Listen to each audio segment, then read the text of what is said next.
Have you ever noticed how regret speaks in only two words? If only. If only I had stayed. If only I had left. If only I had called. If only I had listened.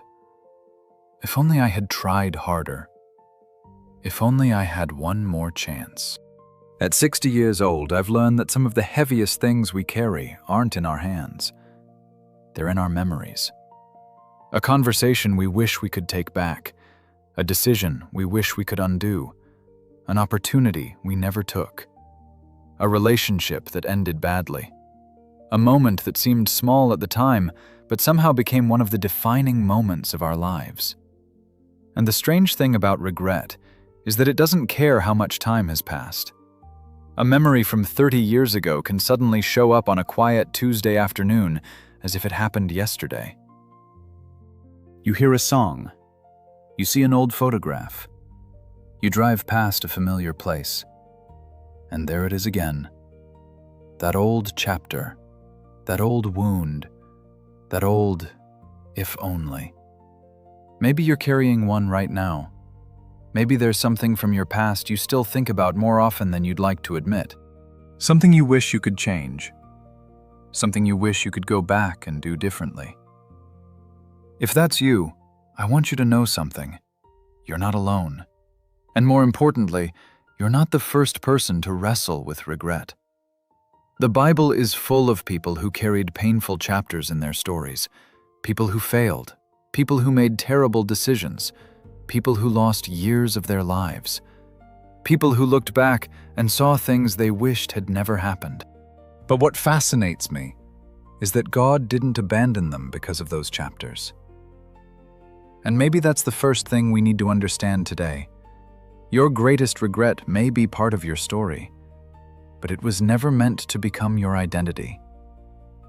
I wish someone had told me that years ago, because for a long time, I thought regret was something you simply learned to live with, like a scar, like an old injury that aches whenever the weather changes. But life has a funny way of teaching us things we didn't expect. And one of the most surprising lessons I've learned is this. God is often doing His greatest work in the chapters we wish had never been written. Let's start with a man named Paul. Most people remember Paul as one of the greatest leaders in the early church. They remember the letters he wrote, the churches he helped build, the faith he inspired. But before he became Paul, he was Saul. And Saul had a past. A painful one, a past he could never erase. He persecuted Christians. He hunted them down. He approved of violence against them. One of the first Christian martyrs, Stephen, was killed while Saul stood nearby, approving of what was happening. Think about that for a moment. Imagine carrying that memory. Imagine knowing that no matter what you did for the rest of your life, you could never go back and change those moments. You could never undo them. You could never erase them. And yet, God still called him. God still used him. God still transformed him. I've often wondered if Paul ever thought about those days. I suspect he did, because some memories don't simply disappear. But Paul discovered something many of us desperately need to hear. God's plan for your future is not cancelled by the mistakes in your past. That's not an excuse for bad decisions. It's not a way of minimizing consequences. It's simply a reminder that God's grace is bigger than our failures. And if you're carrying guilt over something you did years ago, perhaps Paul's story is a reminder that your worst chapter does not get the final word. But maybe your regret isn't about something you did. Maybe it's about a failure. A moment when you let someone down. A moment when you let yourself down. If that's the case, I want you to think about Peter. Peter loved Jesus. There was never any question about that. He was passionate, loyal, committed. At least, he thought he was. Then came the night that changed everything. Jesus had been arrested. Fear filled the air. And Peter was confronted 3 different times. 3 times people asked if he knew Jesus. and 3 times Peter denied him. Can you imagine what that must have felt like? The shame, the embarrassment, the regret. Especially because Jesus had warned him it would happen. Peter promised he would never do it. And then he did. Sometimes the hardest regrets aren't the mistakes we didn't see coming. Sometimes they're the ones we swore we'd never make. And Peter knew exactly what that felt like. But here's what I love about his story. Failure wasn't the end. Jesus didn't abandon Peter. Jesus didn't define Peter by his worst moment. And maybe that's something you need to hear today. Failure is an event. It is not an identity. One bad chapter does not mean the story is over. Now there's another kind of regret that many people carry. And honestly, I think this one becomes more common as we get older. It's not regret over something we did. It's regret over time we believe we lost. Years that feel wasted. Dreams that never happened. Plans that fell apart. Seasons that seem to have disappeared without giving us anything in return. If you've ever looked back and thought, I should be further along by now, then you're not alone. And that's where the story of Joseph speaks so powerfully. Joseph didn't end up in prison because of his own mistakes. He ended up there because of the choices of others. He was betrayed, abandoned, falsely accused, forgotten. And perhaps that's the hardest part. Forgotten. Year after year passed. The dreams God had given him must have felt impossibly far away. Imagine sitting in that prison. Imagine watching the seasons come and go. Imagine wondering if your best years were slipping away.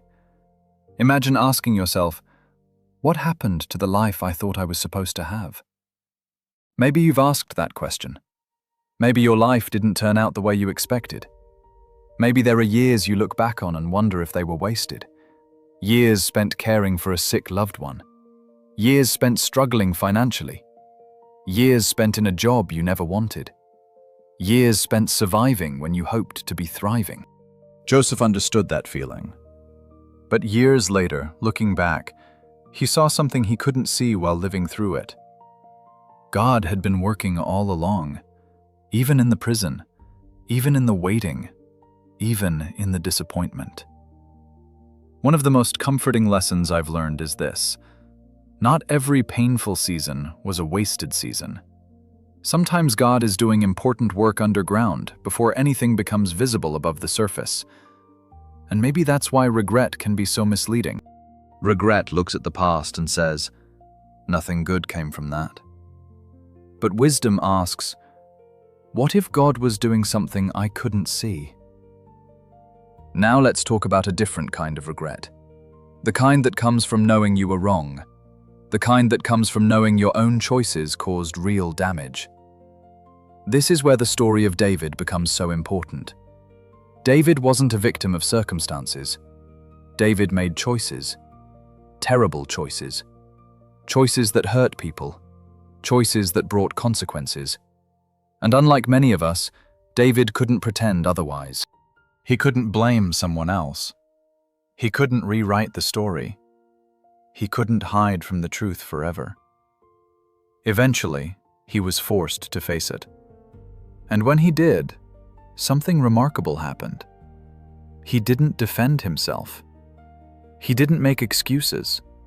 He didn't minimize what he had done. He brought his brokenness before God. One of the most beautiful prayers in the entire Bible comes from David's season of regret. Psalm 51.